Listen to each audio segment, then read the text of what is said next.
Hello, my name's Pete. Welcome to the channel. This series we are covering the Farnley branch line, but in order to cover that we've gone back in time a bit further to find out why it was there in the first place. If you can see that pond there behind me, that is part of the reason why it existed, and on the other side of there, because this episode we're going to be looking at the Farnley Iron and Clay Works and the people that owned it. So I'll just turn the camera around quickly. So we're on the edge of New Farnley, and this pond is known as Clay Pond because it used to feed the Iron Works, which is just over that side, and there's a photograph taken from about here with this pond in. It's not a very good photo, and I suspect it was taken probably around 1900. Note the chimneys and just how busy it looks, whereas now, as far as I know, there's nothing left on that site. But we will have a look, and we'll see what's left. So for the time being, I'm going to try and get over there and see what remains of that side, because this is right on the edge of the site.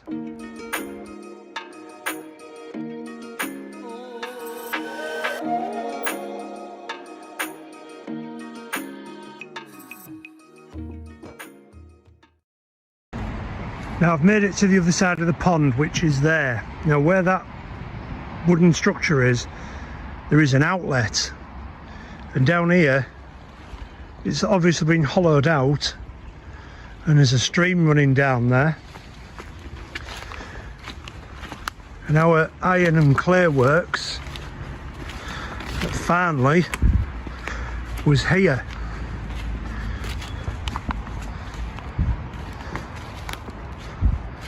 In all that there. Now I don't know if I'll get a better shot than that, but I think that is the water supply and where it came in. But I will look to see if there's anything else, and if I see anything else whilst I'm walking around, because it's all gone as far as I'm aware, it's all been knocked down.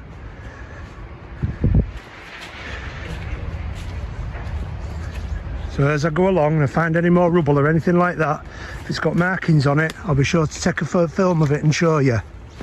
I hope you can see that down there through the trees. That's the clay pond. It's a long way down there, and I have come up a long slope here. Now there were mines on site at the clay works, a number of them. When we go to the maps, I'll point out how many shafts there are in this area. So I suspect, because this is a very unnatural hill, I think this is spoil.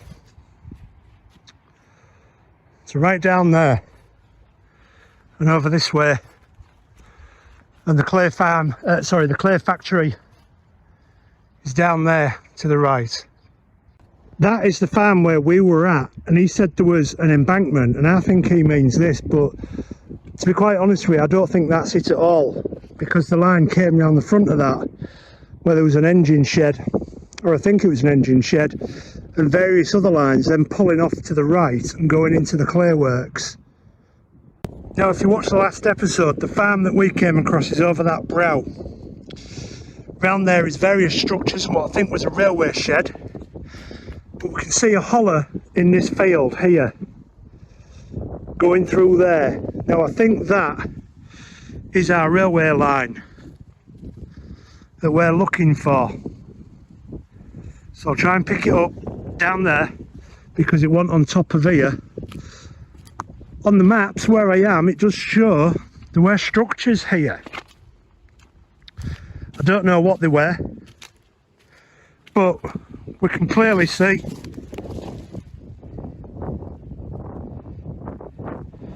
Leeds bricks. There's some more here, you can barely read these.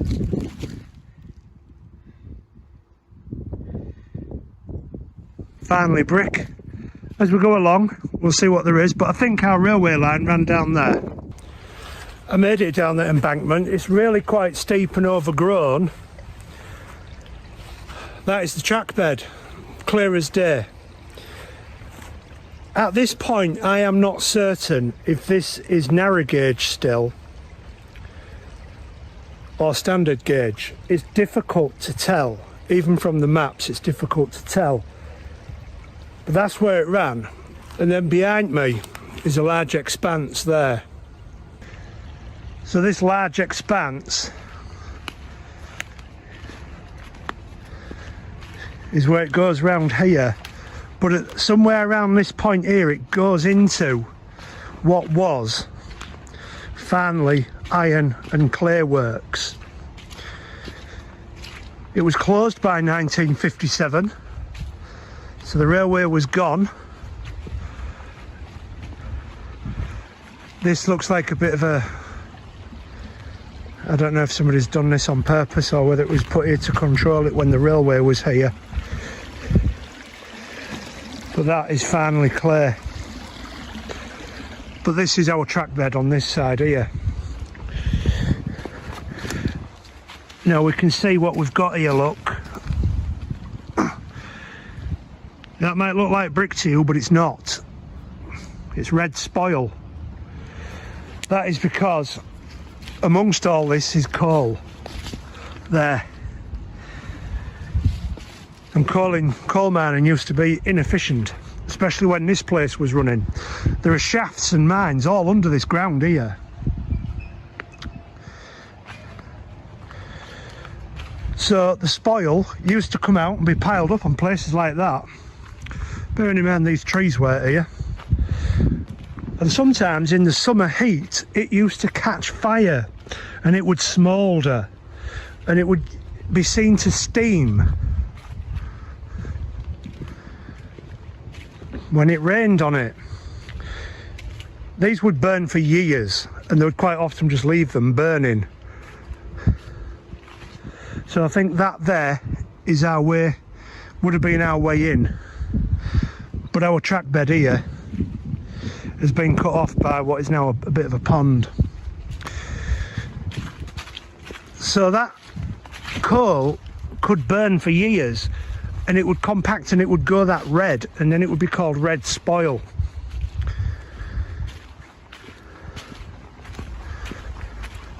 And then of course you would just get your natural spoil from the first episode when nothing grows in it. Again, we've got Farnley brick literally littering the place. Now our track bed goes there somewhere, so I don't know if I can pick that up just yet. I left the track a little bit up there and I've come up onto the bank side here, and you can see how flat it is there, and this is where it entered the fireworks, and it came back out a little bit further down that way, which that'll be in the next episode when we leave the fireworks. But for now we'll go inside and we'll see what remains, and I've also got some interesting things to show you, and we'll look at those while I go around and I'll see what's left inside that facility. And I am not joking when I tell you it is massive. All these roofs that you can see right over there, right to down here, and all round there is absolutely huge. This site was. It had open cast mines, it had mines that were bell mines to start with, it had deep shaft mines, and they are all running under this area where I'm stood. But for the moment we'll get in there and we'll see if there's any structural buildings left at all. I suspect there isn't, but we'll find out. Now that is Farnley Iron and Clay site. That's the site of where all the work continued. But before we go in there, we've got an original entrance. It's the only one.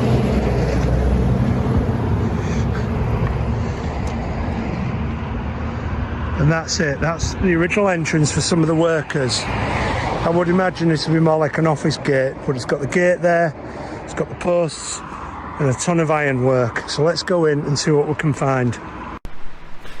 Now I'm on the site of what was the Fire Clay Works. Now it was believed to, well, from everything I've read, I believed it was completely destroyed and knocked down, but that's not true, because you can see that building behind me.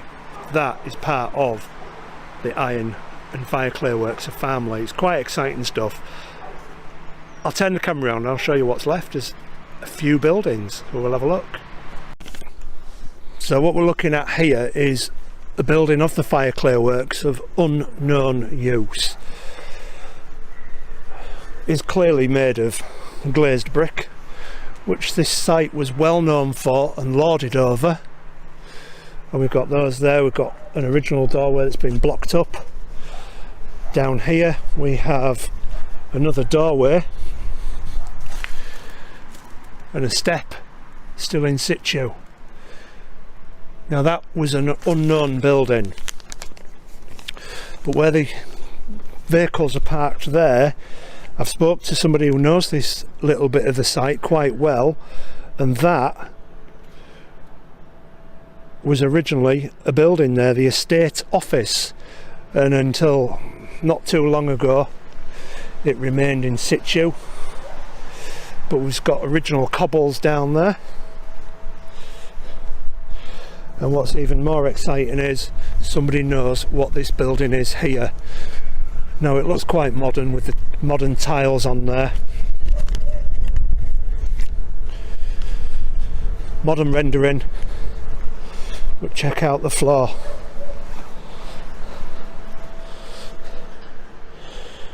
Cobbled stone, Farnley glazed drainage trough, and I've been informed this was the stables for pit ponies, which would make sense because that building there is the caretaker's office. In the early days, one of the biggest commodities on these places to be stolen would have been the livestock. So that is the caretaker's office. I've been in there. There's no original features in there. It has been well renovated and it is a looked after building, and it is a pleasure to see that that's there. And again, this is in front of the stables.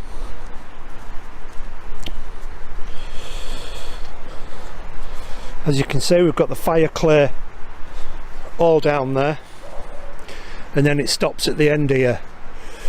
And what we have at the end here, I've been informed that that building there, we can see the Fire Clay doorway with a glazed brick, that was a food kitchen preparation area for the workers.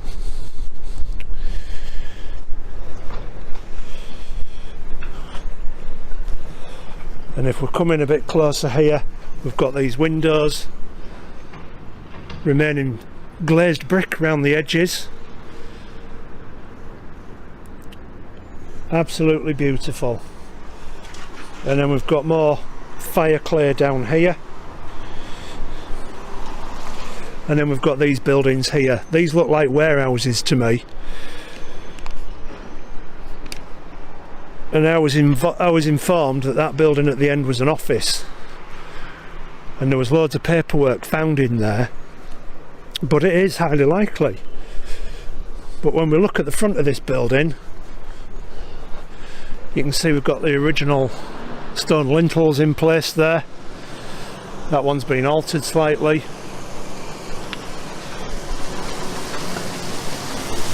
We've got this doorway here. I wish there was somebody working there today. I can see through that window there that there is a modern breeze block wall on the inside.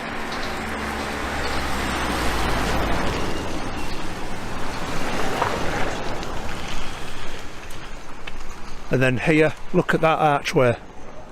Amazing. That was a huge doorway, you can see that. Almost straight line down this side here. And then just tied in at one point. And then we've got this here. Again with the glazed brick. Now there isn't much more left on this site. So we'll pick up the railway line shortly after this. I'll just come round the side there to show you these.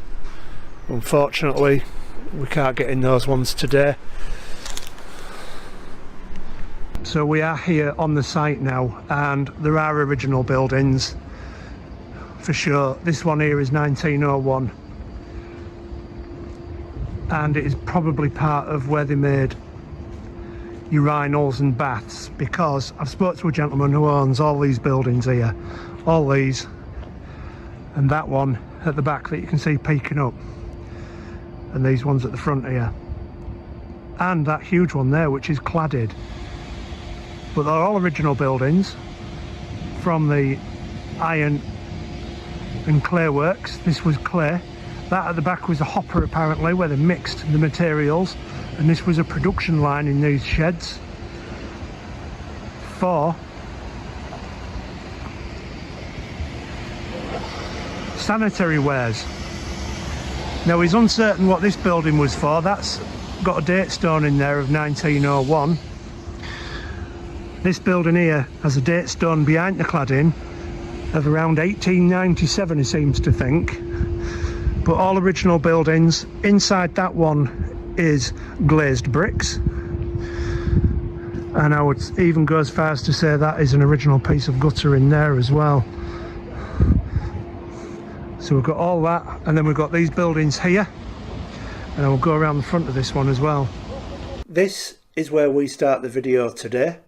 You can see that on both maps. This is known as the clay pond locally, and it was used to feed the Farnley Iron Works, which later became known as the Farnley Iron and Clay Works. I do use those terms interchangeably. It's the same company. We walk up here. This is a really steep hill, and it is full of rubble. Now I believe a lot of the buildings that were knocked here were probably just piled up in this area here to also create a walkway to get up to this area here. Looking on the left map, that's the engine shed I'm circling there.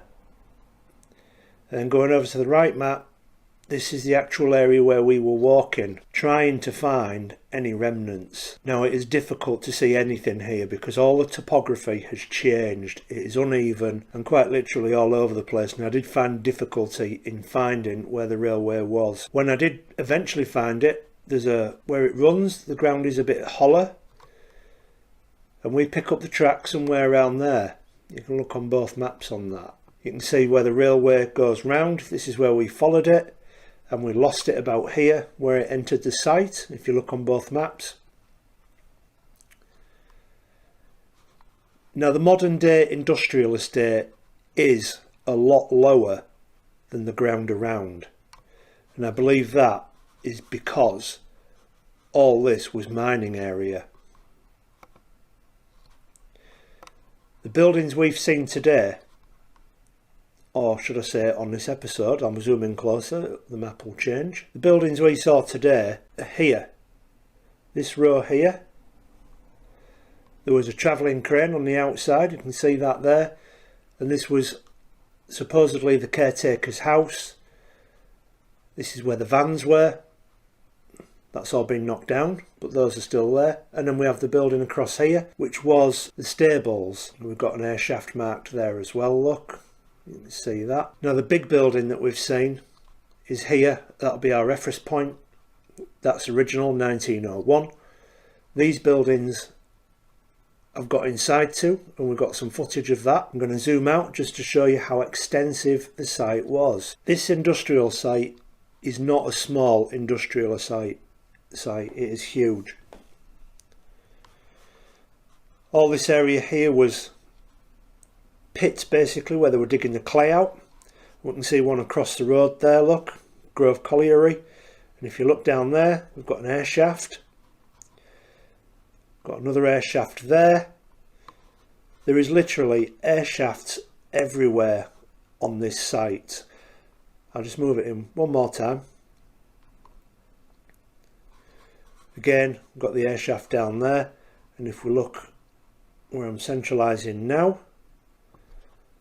this is marked as a day hole, but there are also air shafts around here as well, and under there, and I have no doubt it extends underneath to where we were.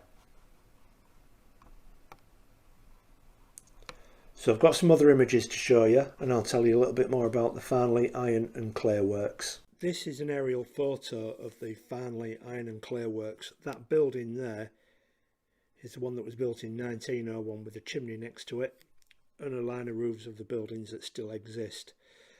All the photos that I'm going to show you are of the clay works. Some I've taken myself, some I've found over the internet, and I've actually managed to find a couple of photographs of engines that used to run this as well. The family that used to own this lived at Farnley Hall in Leeds. I will tell you about that towards the end of this video. Originally it started as an iron works in 1844, and it was run by the Cliff family, which were descendants of the Armitage family. The company decided to exploit the high quality coal and iron and fire clay beneath the property, and the brothers began to manufacture pig iron and coal blast furnaces, and the firm soon became renowned for making best Yorkshire iron. This expensive metal was ideal for special purposes like the manufacture of piston rods, connecting rods for steam locomotives where strength was critical. Due to the large reserves of fire clay beneath Farnley, it expanded production into the manufacture of glazed bricks and porcelain items. All the buildings that survive today are in relation to sanitary works like urinals and baths. In 1893 it manufactured 500,000 bricks and exported them to America for use in the new Congress Library buildings in Washington. And in 1900 it's estimated that 1,500 miners and workers were employed by the company. The bricks are used all over the world. They've turned up in America, and there are even some that are in Harrods in London. The company originally opened in 1844. In 1882 they were noted in a journal of science to produce the highest quality of sanitary ware in the country. In 1889 the company amalgamated with all the other brick manufacturers and porcelain manufacturers around the area, with companies from Bermontoffs, Huddersfield, Halifax, Hipperholm. The company was called Lefco, the Leeds Fireclay Company, and it had a relatively short history for a company of its type, being formed in 1889, and the whole sites and company ceased to trade by 1957. This is thought to be due to over-exploitation of available resources. The site was left abandoned for a number of years, with all the buildings still standing, and local kids used to play in the area. Certain areas got certain names. There were parts of it that we were scared of. And I did pick up a story on a child that went missing. He was a 4-year-old living in the area. Back then, the local beck was not covered in. The boy had wandered off playing on the beck bank when he slipped on the snow and fell into the beck, and he was drowned. The Armitage family that did originally own the property lived in what's called Farnley Hall. I'll put a picture of that up for you. A house has been in existence on that property for over 1,000 years. In 1944 it was handed over to the Leeds Council. Whilst the building looks original on the outside, I did go inside to find out if there were any original features left. I was promptly told that everything had been ripped out. There was no original features within the property, except perhaps a little bit of coving and maybe some boarded up fireplaces. I was also told there was a stained glass window. I did seek permission to go in and ask if I could take a photograph of that window, but I was denied access. I did ask if they would take my camera and take the photo for me, but again they denied me access to that stained glass window, so unfortunately I don't have that to show you. But we do have some pictures of the Farnley Hall as it is today, and some pictures of when the Armitage and Cliff family lived there. I have come across a very rare photograph of a small Avonside locomotive. This one was actually at Farnley. They also ran smaller engines, Hudswell and Clark 04 OST with the number WN250 1883, and a Manning Wardle 06 OST WN 1407 1898. They did use local engines as well as engines from farther afield, and these were standard gauge that would run onto the main line and run past the Dunlop site, which we'll be covering in the next episode, and all the way down to Farnley Junction. Again, that will be in the next episode.